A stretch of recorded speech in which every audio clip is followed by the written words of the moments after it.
Quero falar com você um pouquinho sobre os acontecimentos da guerra entre a Rússia e a Ucrânia. A história nos mostra que, no passado, o resultado não foi positivo quando a Europa decidiu ignorar as ações de um homem chamado Adolf Hitler. Hitler, tomou a Polônia em setembro de 1939. Um ano depois, como ninguém falou nada, como ninguém se manifestou, um ano depois, em 1940, ele já tinha sob o poder dele a Dinamarca, a Noruega, Bélgica, Luxemburgo, Holanda. E um ano depois, em 41, ele já tinha anexado também a autoridade dele, a Iugoslávia e também a Grécia. De maneira que, em 2 ou 3 anos, Hitler mudou o rosto da Europa, mudou o mapa da Europa. Não havendo maneira de pará-lo, acabou então acontecendo a Segunda Guerra Mundial. Entre os historiadores, existe um slogan, uma frase que diz: a história é repetitiva, a história se repete. Isto é assustador, não é? Se nós pensarmos hoje na situação de Putin na Rússia, a maneira que ele está avançando, e o consenso parece que é mundial de que ele não quer parar somente ali na Ucrânia. E se a história se repete, como no passado houve a Segunda Guerra Mundial, dessa mesma maneira, a história se repetindo, supostamente teríamos então a Terceira Guerra Mundial. Uma das maneiras de parar um líder, parar uma liderança dessa, é através das sanções econômicas que os Estados Unidos e outros países do mundo têm imposto sobre a Rússia. Essas sanções têm o objetivo de atingir aqueles homens ou aquelas pessoas que estão diretamente relacionadas ou conectadas com o governo e que têm enriquecido, muitas vezes injustamente, com o dinheiro da população. Então essas sanções é para atingir essas pessoas.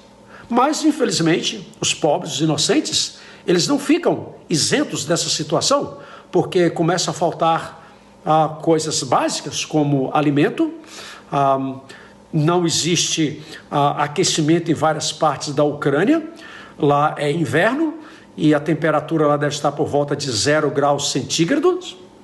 A água potável também já não existe em várias partes da Ucrânia, eletricidade também. Então, os pobres e inocentes também acabam sofrendo as consequências, obviamente, da guerra e parte das sanções também. O mundo todo está receoso de uma guerra nuclear entre a Rússia e os Estados Unidos. A propósito, na mão desses dois países estão 90% das armas nucleares, sendo a Rússia a que tem um pouquinho mais armas nucleares do que o próprio Estados Unidos. E ninguém, absolutamente ninguém, quer ver um confronto bélico nuclear entre os Estados Unidos e a Rússia, com a capacidade de destruir o mundo.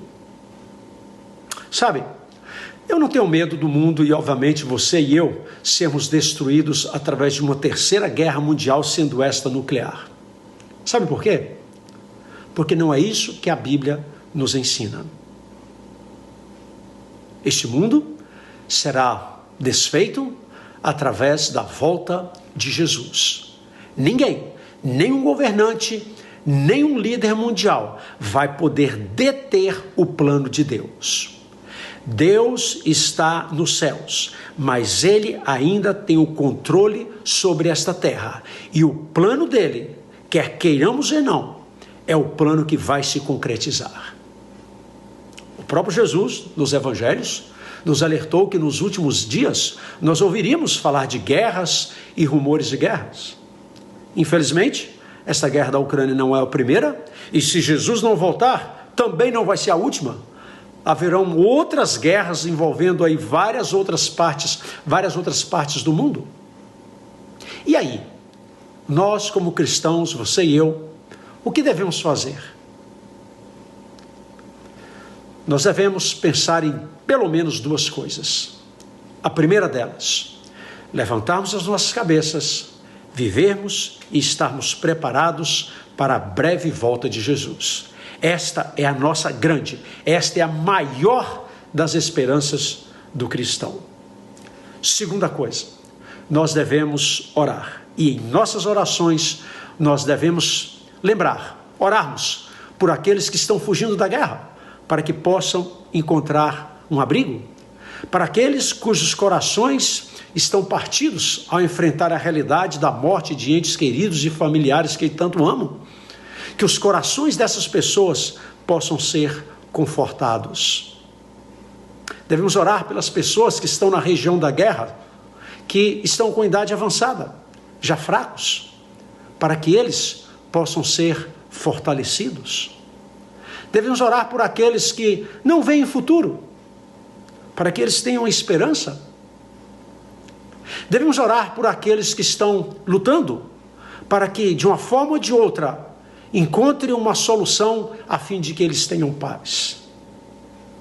E devemos orar por crianças que estão ficando órfãs, a fim de que essas crianças encontrem um lar que possa amá-los. Finalmente, nós devemos orar pelas autoridades e pelos governantes. Isto é bíblico. A Bíblia nos aconselha a nós orarmos pelos governantes, a fim de que eles tenham um coração sensível, susceptível e que obedeçam à voz do Espírito Santo. Que o Senhor te abençoe e que nós possamos realmente estarmos com as nossas cabeças levantadas, erguidas, e estarmos sempre ligados, conectando os acontecimentos do mundo com a breve volta de Jesus a essa terra. Um abraço, que o Senhor te abençoe e te guarde. Tchau, tchau.